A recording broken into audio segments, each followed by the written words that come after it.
Good day believers! Welcome po sa Daily Devotion Channel. Araw-araw po tayong mag-aaral kung paano dapat mamuhay sa mundong ito na naaayon sa salita ng Diyos. Mangangaral Kapitulo 5 Versikulo 12. Mahimbing ang tulog ng isang manggagawa, marami man o kaunti ang kanyang pagkain. Ngunit ang mayaman ay hindi man lamang dalawin ng antok. Ang aklat ng Ecclesiastes, na tradisyonal na iniuugnay kay Haring Solomon, ay nagsasaliksik sa kahulugan ng buhay at ang pinakamahusay na paraan ng pamumuhay. Madalas na inihahambing nito ang panandaliang katangian ng makamundong mga hangarin sa namamalaging halaga ng espiritual na karunungan. Ang Ecclesiastes 5 ay tumatalakay sa walang kabuluhan ng kayamanan at ang wastong saloobin sa materyal na pag-aari. Una, magkaroon ng kakontentuhan. Filipos Kapitulo 4 Versikulo 11 hanggang 13. Hindi ko sinasabi ito dahil sa kayo'y pinaghahanapan ko ng tulong. Natutunan ko ng masiyahan, maging anuman ang aking kalagayan.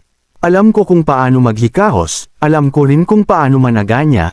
Natutunan ko na ang sikreto kung paano masiyahan sa anumang kalagayan sa buhay, ang mabusog o ang magutom, ang managanya o ang maghirap. Ang lahat ng ito'y magagawa ko dahil sa lakas na kaloob sa akin ni Kristo. Unang Timoteo Kapitulo 6 Versikulo 6 hanggang 8. Sa katunayan, may malaking ang pakinabang sa relihiyon kung ang tao'y marunong masiyahan. Wala tayong dinalang anuman sa sanlibutan, at wala rin tayong madadalang anuman pag-alis dito. Kaya, dapat tayong masiyahan kung tayo'y may pagkain at pananamit. Mga Hebreo Kapitulo 13 Versikulo 5. Huwag kayong magmukhang pera, at masiyahan na kayo sa anumang nasa inyo. Sapagkat sinabi ng Diyos, hindi kita iiwan ni pababayaan man. Maging kontento sa iyong pang-araw-araw na buhay, ituon ang iyong sarili sa trabaho at sa kalidad ng iyong relasyon sa halip na ang hanapin ay kayamanan. Maghanap ng kasiyahan sa iyong mga pagsisikap at magtiwala sa probisyon ng Diyos. Pangalawa, mag-ingat sa materialismo. Unang Timoteo Kapitulo 6 Versikulo 9 hanggang 10. Ang mga nagnanasang yumaman ay nahuhulog sa tukso at nasisilo sa bitag ng masasama at mga hanggal na hangarin na nagtutulak sa kanila sa kamatayan at kapahamakan. Sapagkat ang pag-ibig sa salapi ay ugat ng lahat ng kasamaan. Dahil sa paghahangad na yumaman, may mga taong nalalayo sa pananampalataya at nasasadlak sa maraming kapigatian. Mateo Kapitulo 6 Versikulo 19 hanggang 21. Huwag kayong mag-impok ng mga kayamanan dito sa lupa, dito'y may naninirang insekto at kalawang, at may nakakapasok na magnanakaw. Sa halip, mag-impok kayo ng kayamanan sa langit, do'y walang naninirang insekto at kalawang, at walang nakakapasok na magnanakaw. Sapagkat kung saan naruroon ang iyong kayamanan, naruroon din ang iyong puso. Maging maingat sa mga pain ng kaaway sa sobrang paghahangad ng kayamanan. Tandaan na ang tunay na kapayapaan at kapahingahan ay nagmumula sa Diyos at isang buhay na namumuhay ayon sa kanyang mga prinsipyo, hindi mula sa materyal na kasiyahan. Pangatlo, maging simple. Filipos Kapitulo 4 Versikulo 11 hanggang 12. Hindi ko sinasabi ito dahil sa kayo'y pinaghahanapan ko ng tulong. Natutunan ko ng masiyahan, maging anuman ang aking kalagayan. Alam ko kung paano maghikahos, alam ko rin kung paano managanya. Natutunan ko na ang sikreto kung paano masiyahan sa anumang kalagayan sa buhay, ang mabusog o ang magutom, ang managanya o ang maghirap.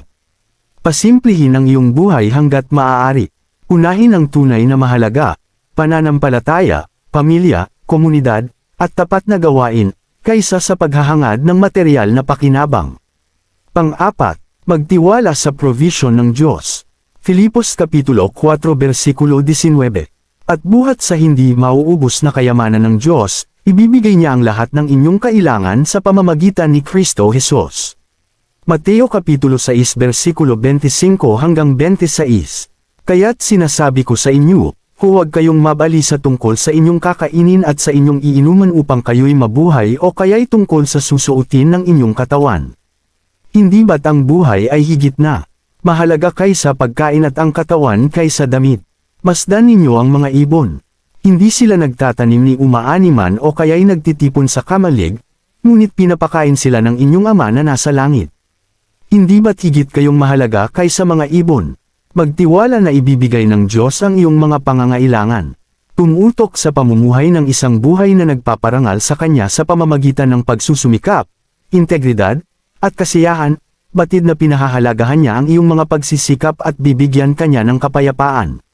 Itinatampok ng Ecclesiastes 12 minuto pasado alas 5 ang kaibahan ng mahimbing na pagtulog ng isang masipag na manggagawa at ng hindi mapakali na pagkabalisa ng mayayaman. Itinuturo nito na ang tunay na kapayapaan at kapahingahan ay nagmumula sa isang simple at masipag na buhay kaysa sa paghahangad ng material na kayamanan.